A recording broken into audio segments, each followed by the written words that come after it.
for the Next Step Con. And here at the Next Step, basically what we do is we cultivate a space for students to come together and learn about different industries and about different verticals and just get to know different people and have this space where we can network.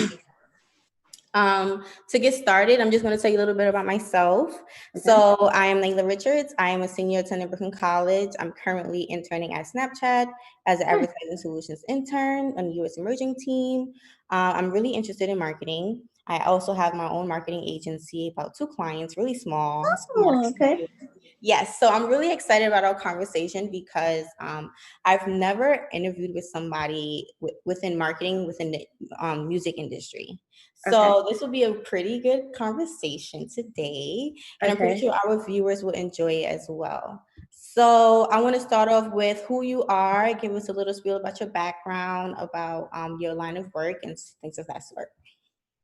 Okay, my name is Kirsten Daniel. I am from Atlanta, born and raised, still live in Atlanta. I got my start working at Grand Hustle in 2008. If I'm honest, when I sat in the seat that you sat, I didn't particularly know what direction life was going to take me. I didn't know what course I was going to take. I knew that I wanted to work in entertainment just because I was like always enamored by like the behind the scenes element of it. Got an internship as, in radio, didn't love it. Never really been connected to television and film. So I had a family connection to the music industry. So I like begged to get into it. Like, please set me up so I can get an intern. Please set me up so I can get an internship, and eventually I got one. And that was with Jason Jeter in 2008. So here we are. Obviously, I took it very seriously. Had some twists and turns along the way. But that's how I got my start. I got out of college. I was kind of where you were years ago, many moons ago, and decided that I would like really, really take the music business seriously. And, throughout the course of trying different things and seeing different avenues, I found that marketing suits me best. Perfect. What school did you go to and what did you study? Savannah State University in Savannah, Georgia, and I studied mass communications. Nice. So if I'm not mistaken, your role at Heavy Sounds Out is a marketing director, correct? Mm-hmm. So what does that entail? Give us like your day-to-day, break it down for us, for those who wouldn't know. So basically what that entails is figuring out, like, I work with the company and also the artist. I'm like the lead product manager. Product manager is basically like the person that's going to manage, oversee the project, make sure all of the marketing for the project is in correspondence with the rollout. So what that means is working with the team to determine what is the brand, what does it look like, what are our goals and agendas, and how do we get there, and I am the person to oversee and to calculate those steps in between so that we can just all make sure that we're moving at the same pace in the same direction and have everything we need in order to get there. So right. I just kind of manage and oversee. I contribute really cool ideas, just to help us to brand the project, again, being the artist or the brand itself or the company itself, so that we can continue to amplify the vision of the company or the artist.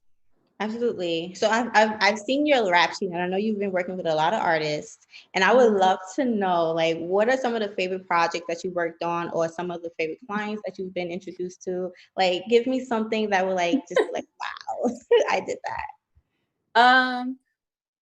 It's such a hard question because I'm not a super reflective person from a career perspective because it's just always something happening all the time. So you'll finish something, you'll be like, damn, that was dope. But you don't even have time to like really commemorate what happened because you gotta go into the fast paced. Yeah. Exactly. So I'd say it was some of my favorite projects.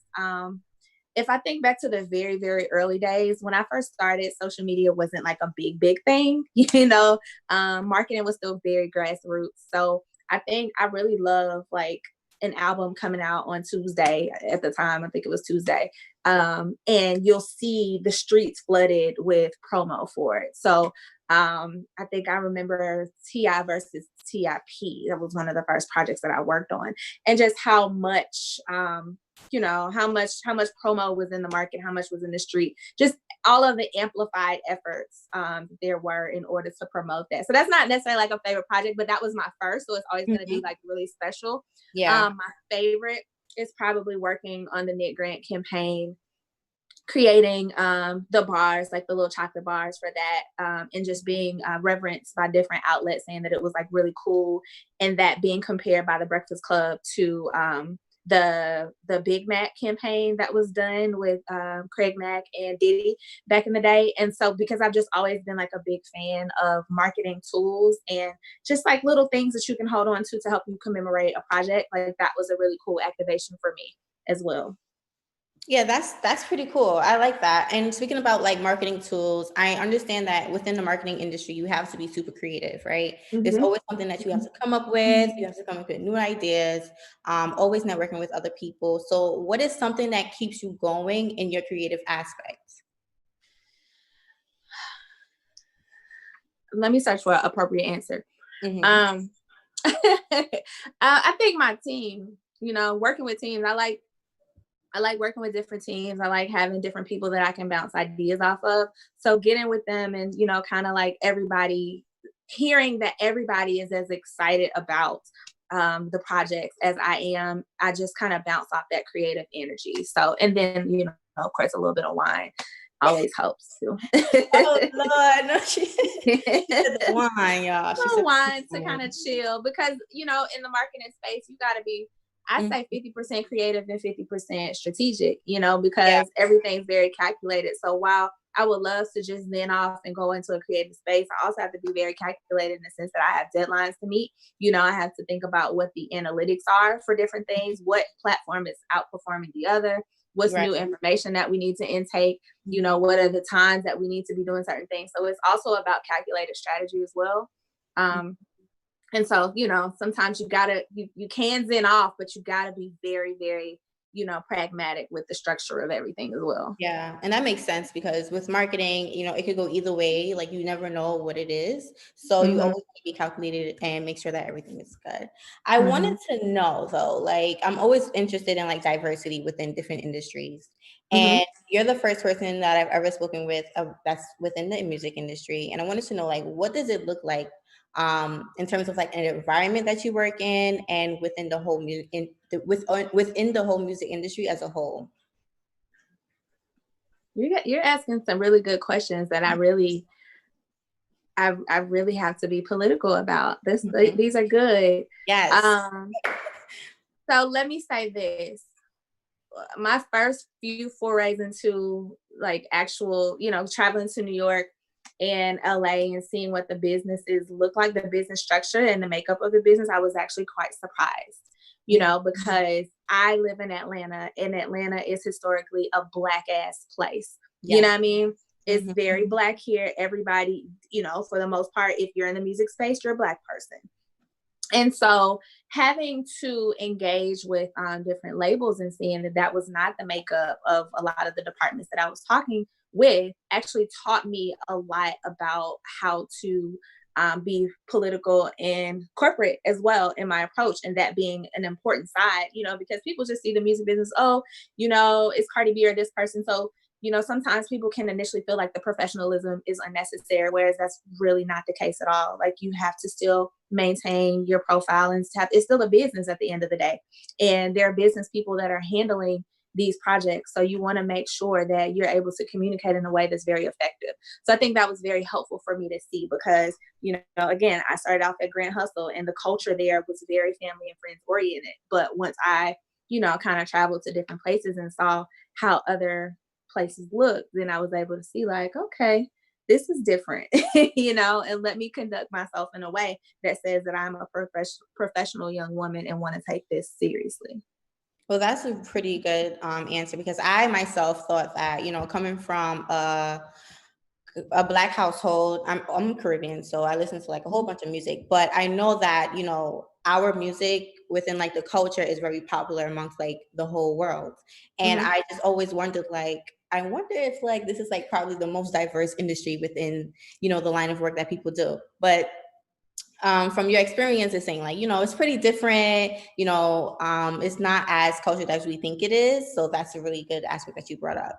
Yeah, I mean, if you I work in the rap music space though, Mhm. you know what I mean? So I'm only talking to certain people. I've never worked in the pop departments, Yeah. so I imagine that the diversity amongst those departments look a lot different, from the music standpoint, everything looks different. Whereas, certain people are used to working rap projects a certain way.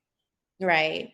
So I wanted to ask, like, we're witnessing Miss Rona. She's like shutting things down. We can't go anywhere. We're working from home. So I want to know if there's any like significant changes that happened within you working for Heavy Sounds Lab, and like how has that impacted your work life? Not particularly. I have just been working with Heavy Sound Lab is one of the companies that I work with, and one of my favorites, to be honest. So of course, from the digital marketing perspective, there's been a lot of ramping up. A lot of people are reaching out to try to figure out like, what do we do? How do we, our artists can't travel. How do we amplify our efforts digitally? So I've just been having a lot of conversations about that. But from the Heavy Sounds perspective, I feel like, throughout the coronavirus, throughout the pandemic, we really came together and, like we really launched our our company throughout this time.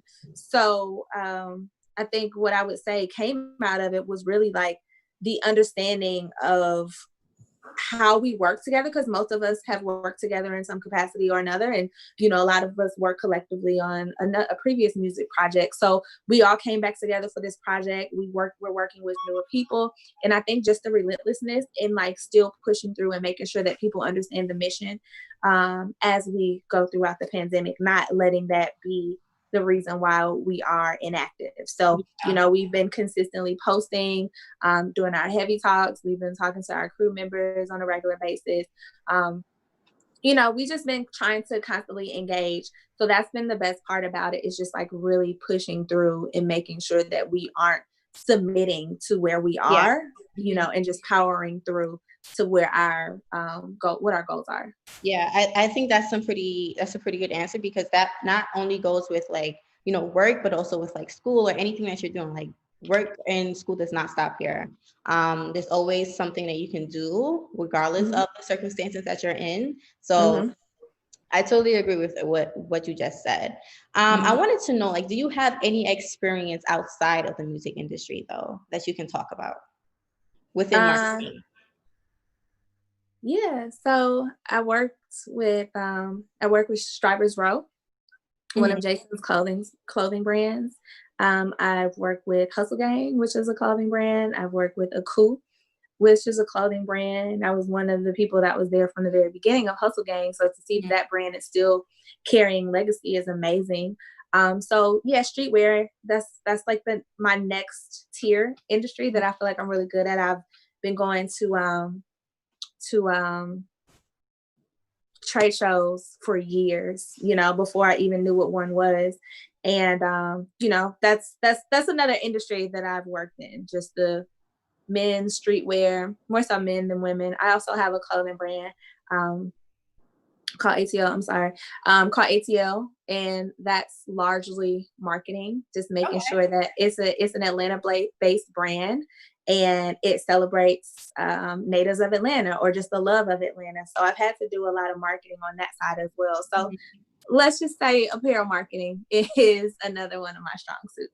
Do you have a website for your clothing brand? Yes, I do. It's ATEAELLE. Perfect. That's the Instagram and the website. I'm relaunching, so forgive the darkness on the page. But yeah, that's been the brand. I've had it for 5 years.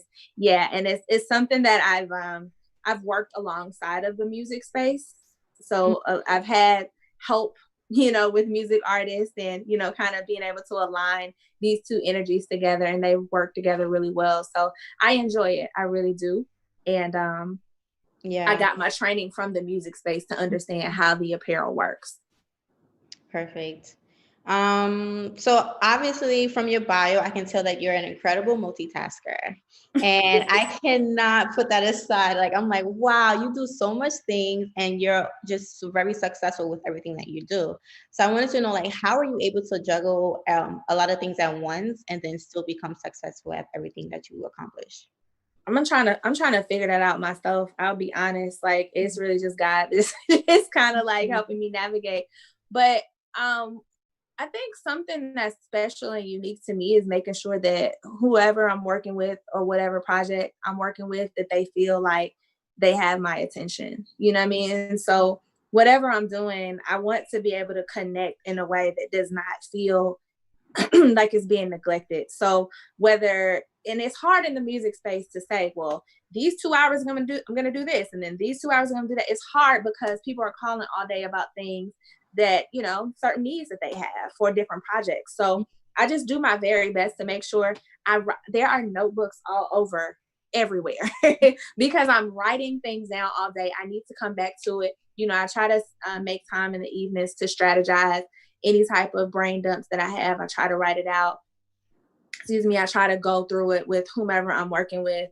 Hey, what do you think about this? Can we do this? You know, and just kind of hear people out and listen through to what they want and what their needs are and where I can meet their needs. And I think that's how I focus on the multitaskings. Like, all right, I haven't talked to this artist today. Let me connect with them and see what's going on. Okay, what's the plan for you? Cool. All right, you good? Great. Let's, you know what I mean? So I just try to make sure I give individualized time to any project that I'm working on, so that we can all be, you know, every project can be successful in its own right. Yeah, you said something very profound. You said that you make sure that you listen, right? And I Mm-hmm. feel like that is something that is very important because I know a lot of people just during their daily lives, like they don't listen enough. And that's when things can get misconstrued or like they don't really understand things. And like, it's just a whole, I think listening is just really important in terms of anything that you do. So Yeah. I wanted to jump into what are some like advice that you can give any person that's looking to jump into the marketing industry, good and bad. Like, what is some advice that you got, jumping into the industry, that was good advice, and then a piece of advice that was bad. Good advice. If I had to give advice to someone looking music marketing or just marketing in general. Marketing in general. Um Continuously research. Always be researching things. Make sure that you're getting newsletters from whomever, whatever relevant industry that you're working in. Make sure that you're receiving newsletters to see what's going on. Even if you just capture, sometimes I just read the headline and it'll come up 3 hours later in a conversation like, oh, you know, TikTok, da da da da. I'm like, oh yeah, I saw that, you know, because I'm in the morning, I'm reading. I have like 5 newsletters that I get that I at least try to browse through, if not spend more time on, so I can be aware of what the industry changes are on a regular basis. So that's definitely a piece of advice that I would have. We spend hours and hours scrolling on social media all day, every day. And that's helpful, you know, because it allows you to see who's doing what. And you have to have perspective, you know, market research is very important. You have to know what's going on. However, I don't post a lot on my social anymore because I'm really just trying to separate like this is my research tool versus like, you know, my personal promotion tool. I'm not one that can multitask that. You know, I can only do one or the other. So Mm-hmm. I just try to make sure that as I'm on there, I'm putting the pieces together between, okay, this is what's coming out. This is what's happening. This person's doing this. Oh, this is cool how they did that. Like I'm getting ideas from it all day, every day, and trying to stay in the know just based off of all of the free resources that we have available to us. Some bad advice, and I'm not going to even say it's bad. I just think it came with the time that I came up in, which is like, be low, stay out the front. You know what I mean? You don't have to do that. You know, it's definitely something that over time now you kind of like the person that self promotes a lot. But I feel like what I regret is like not documenting a lot of my journey because I've had a lot of really cool things that I've been a part of. And I've been so laser focused on that thing that I have not, I didn't take the time, like I said earlier, to celebrate it or to document it. So it's just like a distant memory. So I just say, make sure you document things, you know, throughout the process, because those are your measuring tools to see like, oh man, I've come this far. I've achieved these goals. I've done this cool thing. Oh, remember this vendor? You know, sometimes I do that. Remember that vendor that I use? I can use that for, you know what I mean? So just making sure that everything is being properly documented, and you are celebrating yourself and your process throughout your journey. Oh yeah, some people don't even celebrate their accomplishments, and yeah, like you said, it's really easy to forget when you're doing like an ample amount of things, Mm-hmm. and it's just really important to make sure that you give yourself a pat on the back Yeah. for everything that you do, because Yeah. everything that you do is amazing, and you know, accomplishment is an accomplishment. Thank Um, you. so I wanted to know, like, what are some underground artists that we should be on the watch for? I'm really interested in like Whew. music that's like not mainstream but sounds really good that I could bop to and nobody knows about. So put me Okay. on. Oh man, like I gotta pull up my playlist. I would be honest, I listen to a lot of R&B. So it's just what kind of calms me down Mm-hmm. in the evening. So I'm listening to Tay Money. You familiar with Tay Money? No, who say money? Tay Money is a rapper. Get into it. Are you familiar with Flo Milli? Nope. Get into Flo Milli. Get into an artist that I've worked with in the past. Her name is Davion. Davion is fire. I actually saw you share like one of her posts, and I actually downloaded one of her songs. So I'm like, yeah, that's my type of music right there. So like, David, Yeah. like, I'm pretty sure you know about like Malaya. Yeah, I've heard of Malaya. Oh my gosh, she's amazing. Goonie. Mm-hmm. Yes. Yeah. Kali Uchis. I'm into a lot of different stuff. Young Baby Tate is fire. Baby Rose is fire. A lot of these are local artists too, but I got this chick named Ivani that I listen to. She's out of the UK. So I'm all over the place with my musical selections, but those are some of a few of the people that have come across my playlist. Perfect. So where do you see yourself in 5 years within the marketing industry, specifically to music? I just see myself perfecting where I am right now. You know, I'm in a space now to where I have some amazing companies that I work with, and amazing teams that I work with, and I just want to continue to better that, to better those projects, to better, those particular companies, and make sure that I'm doing my part, for the greater good of the growth and development of those companies. So I just want to continue to be great and continue to satisfy not only the artists, but the label heads and the executives that are working, and who knows where it can go from there. But right now, I love what I'm doing. I love everyone that I'm working with. So I just want to continue to enhance that. Right. And what is something that keeps you on top of your professionalism? I feel like as students, we're trying to indulge in, the workspace, and we're just now getting used to being in like an office and like talking to clients. So what is something that you do to make sure that you're always being professional in the most amazing manner? I'm a little older, so I grew up with elders, and there was a certain amount of respect that you show to people that are either older or more experienced than you. This is my personal take. I'm not saying this for everybody. I also pledged when I was in college, you know what I mean? So to me, like, there has to be a mutual level of respect. I would never disrespect someone who's leading a charge, for anything that I'm working on. I need to be able to make sure that we are in sync together and moving together. So that's just me. I try to make sure that all relationships are amicable. There's a mutual respect. I would never disrespect anyone. I'm not going to tolerate disrespect from anyone that I'm working with. And then, just kind of setting those boundaries from the very beginning. But I'm going to communicate in a way that's professional and that says, hey, I'm here. I am employee, not an employer, but I am working for this project, and I will show up the way that I need to show up for it. And I just want to make sure that those lines are never crossed, because, if you are unprofessional, people will then be unprofessional with you. And when people are paying you, you don't want any unprofessionalism when it comes to your money. You know what I mean? So I like to make sure that we are together in how we, correspond with one another. Exactly. And then I guess like a follow-up question would be like, how do you retain your relationships with your clients? I know that you just like sporadically reach out to them, or like is there like a set schedule that you have to make sure that you're just on top of it with them? Active clients? Yeah. Active clients, I try to make sure I hit, if there are active projects, like if I know we're working towards a release, I try to touch base at least, if it's not daily, every other day. Even if it's a text, hey, how are we doing here? Checking back up with you. Everything good? What do you need from me? I try to do that. Sometimes things can get out of the hand. It could be a day or two. But if it's a project or a client that has like a lot of things going on, setting up weekly calls just so we can be constantly in communication with each other is something that's also very effective. But I try to personally touch base, like send a message, hey, what do you need? What are you doing? Here's this thing that I have for you, or I'm following up on this. How do you want to move forward with this? So I just try to make sure that I'm always performing on my side so that I can put the ball in the other court and just be like, do you have what you're supposed to have for me? Okay, cool. You know what I mean? So that's my process, just making sure that I'm always volleying back and forth with whomever I'm working with.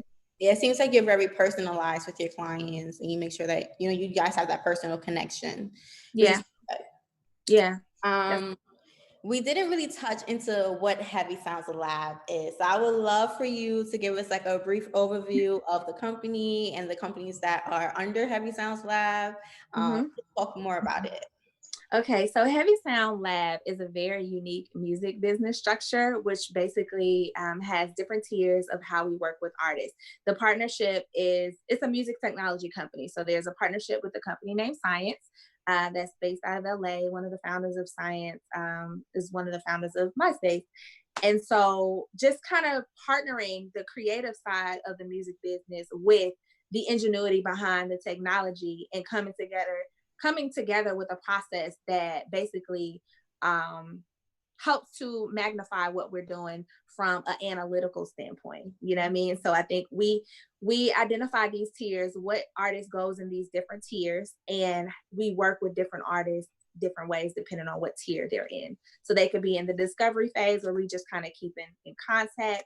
They can be in the amplification phase where we are taking what they're doing and we are putting our resources towards it to make sure that we are amplifying where they currently are. So it's a really, really, really cool, unique structure. Jason Jeter is someone who has always just been very cutting edge in terms of what's next and how to move next. And so I'm really excited to just be on this journey, like learning from what he's doing and the information that he has, and how he's structuring this business to be like the first of many music technology labels to come.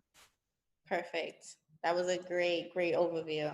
So we're coming to the end of our interview, and I just want you to give one piece of advice for young people, especially people in school who are like unsure about what to do with their lives, especially out graduating from college, especially during these unprecedented times.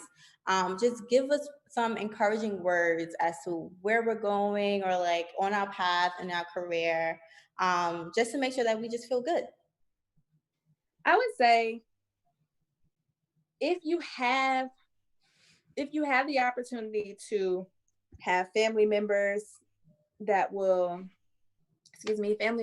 support you as you find your way, great. But just know what the destination is. You don't have to know the journey. Know the intended destination. And figure out a way to get there. When I got out of college, I probably had 4 temp jobs. I was a flight attendant. I worked at the hospital. I did all these things, but it was once I got an internship offer, I was like, oh yeah, I'll not get paid, if it means I can get to this place where I want to get to. So like I said, know the destination and be open to the journey, because the journey is going to take you through loops and hoops and jumps or what have you. But just make sure that you maintain the focus and don't be afraid to pivot, because sometimes that pivot is actually what gets you to the thing to get you to the thing. You know what I mean? Like I feel like my Mhm. career kind of just took a natural flow, and I was open to following it, as long as it meant I was still headed in that direction. Yeah. So just be open to the process. Don't get complacent. Always be working towards the destination.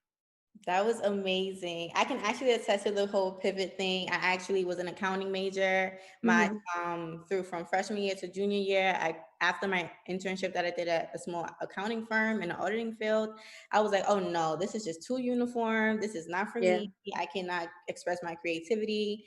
Then I went into marketing and I got other internships. So I believe internships is a very profound way to find yourself in like the career path that you want to go on to. Mhm. And to just find out like what you like and what you don't like. And like you said, like Yeah. just trust the process, go on the journey, but know the end goal.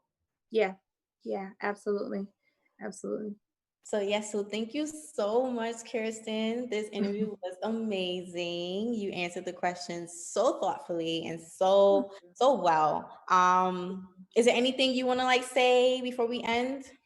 No, I mean, it's a pleasure to have done this with you guys this week. I know we had several conversations, and for us, it's really important for us to partner with young creatives, young thought leaders, because you guys are paving the vision for what's to come. The future leaders. So we have enjoyed this. I've watched the talks before this one. It's been a pleasure speaking to you. So we love to do this, and we're happy to have partnered with you guys to do so. Yes, so thank you so much, Kirsten, and thank you so much, Heavy Sounds Labs, for doing this with us. I believe we have one more workshop tomorrow, which Mhm. will be with Jason, and then with Deandra, and then that will be the end of the series. So thank you so much, No problem. and No we'll be in problem. contact. All right. Take care. Thank you. Bye bye.